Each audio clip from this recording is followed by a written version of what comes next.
বিসমিল্লাহির রহমানির রহিম। আসসালামু আলাইকুম এভরিওয়ান। আমি ফাইজান্স মম। আশা করছি আপনারা সকলেই ভালো আছেন। আল্লাহর অশেষ রহমতে আমরাও বেশ ভালো আছি। আলহামদুলিল্লাহ। আজ আমি আপনাদের সাথে শেয়ার করব আলু দিয়ে গুচি মাছ রান্নার রেসিপি। প্রথমে চুলাটা জ্বালিয়ে দিয়েছি আর কড়াইটা বসিয়ে দিয়ে গরম কড়াইয়ে দিয়ে দিচ্ছি পরিমাণ মতো তেল। পরিমাণ মতো বলতে এখানে ৩ টেবিল চামচ পরিমাণ হবে। আর তার মধ্যে দিয়ে দিচ্ছি ২ টা মাথা ফাটানো এলাচ। মানে মাথাটাকে আমি ভেঙে দিয়েছি যাতে করে পুরো ফ্লেভারটাই তরকারিতে আসে। আর তার মধ্যে দিয়ে দিচ্ছি একটা মাঝারি সাইজের আর একটা ছোট সাইজের, এই মিলে ২ টা তেজপাতা আর কুচি করে রাখা পেঁয়াজ দিয়ে আমি খুব ভালোভাবে নেড়েচেড়ে নিব। পেঁয়াজটা আমি একটু চিকন করে কুচি করেছি যাতে করে তরকারিতে মানে গলে যায় এবং তরকারিটাও খেতে বেশ ভালো লাগে।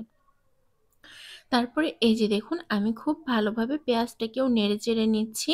আর যতক্ষণ পর্যন্ত না বাদামি কালার হয়ে আসবে ততক্ষণ পর্যন্ত আমি নেড়েচেড়ে পেঁয়াজটাকে ভেজে নেব। আর ভাজার কাজটা সহজ করার জন্য আমি এখানে ব্যবহার করছি মানে স্বাদমতো লবণ, যাতে করে ভাজাটা একটু তাড়াতাড়ি হয়ে যায়।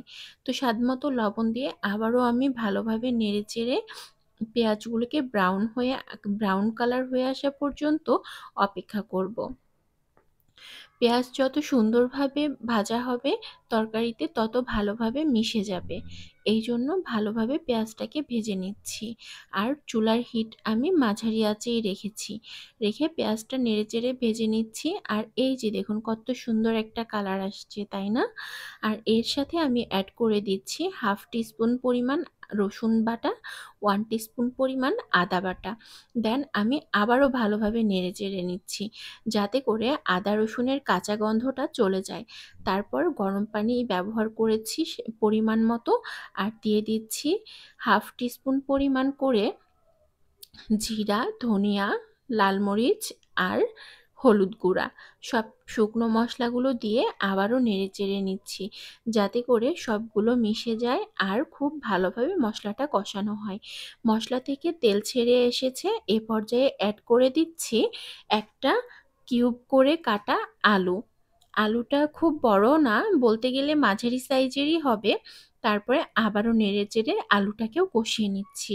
তো আলুটা কষিয়ে নিয়ে একটু পানি অ্যাড করে দিব যাতে করে আলুটা 70% পর্যন্ত কুকড হয়ে আসে। আলুটাও যখন কুকড হয়ে আসবে তাতে অ্যাড করে দিব কেটে ধুয়ে রাখা মাছগুলোকে। তো ঢাকনা দিয়ে ঢেকে দিলাম যাতে করে একটু তাড়াতাড়ি রান্নাটা হয় আর ভালোভাবে আলুটা কুকড হয়ে আসে। তো এই যে এর মাঝখানে আমি আবারও আপনাদের সাথে শেয়ার করছি। দেখুন আলুটা কিন্তু 70% পর্যন্ত কুকড হয়ে আসছে। আর আবারও ঢেকে দিলাম। এখনই মাছগুলোকে দিয়ে দিব এই জন্য। এই যে দেখুন একটা মাছকে আমি মাঝখান দিয়ে অর্ধেক করেছি। মাছ খুব একটা বড় না, মাঝারি সাইজেরই মাছ। জাস্ট আমি ২ ভাগ করে নিয়েছি। এই যে দেখুন আপনাদের বোঝার সুবিধার্থে আমি হাতে নিয়ে দেখাচ্ছি।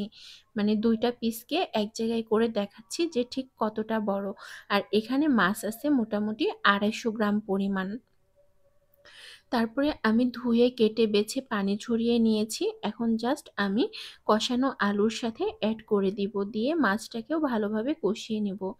তো এই যে আমার মানে ঢাকনাটা তুলে মাছগুলোকে ঢেলে দিলাম। দিয়ে এবারে আবারও নেড়েচেড়ে নিচ্ছি ভালোভাবে। দেন ঢেকে দিব যাতে করে ভালোভাবে কষানো হয়। আর এখানে আমি ব্যবহার করেছি জাস্ট ৪ টা কাঁচামরিচ। এটাকে কেটেও দেইনি, ফেলেও দেইনি বা টুকরো করেও দেইনি। জাস্ট আমি এই গোটা দিয়ে দিয়েছি যাতে করে শুধুমাত্র ফ্লেভারটা আসে। ঝালের জন্য তো আমি গুঁড়া মরিচ ব্যবহার করছি। আর কাঁচামরিচটা দিলাম শুধুমাত্র মানে সেন্টের জন্য বা ফ্লেভারের জন্য। এই যে দেখুন তরকারিটা খুব ভালোভাবে কষানো হয়ে গেছে। এ পর্যায়ে এসে আমি পরিমাণ মতো গরম পানি দিয়ে তরকারিটাকে আবারও ঢেকে দিচ্ছি কিছু সময়ের জন্য। আর অপেক্ষা করব তরকারিটা হয়ে আসা পর্যন্ত। এই যে দেখুন আমার তরকারিটা কত সুন্দরভাবে হয়ে গেছে রান্নাটা, তাই না? এখন জাস্ট আমি জিরা গুঁড়া ছড়িয়ে দিয়ে তরকারিটিকে নামিয়ে ফেলবো। তো দেখুন এই যে আমার তরকারির ফাইনাল লুক। দেখেছেন কত সুন্দর হয়েছে না তরকারি রান্নাটা? খেতেও বেশ ভালো হয়েছে। আল্লাহ হাফেজ।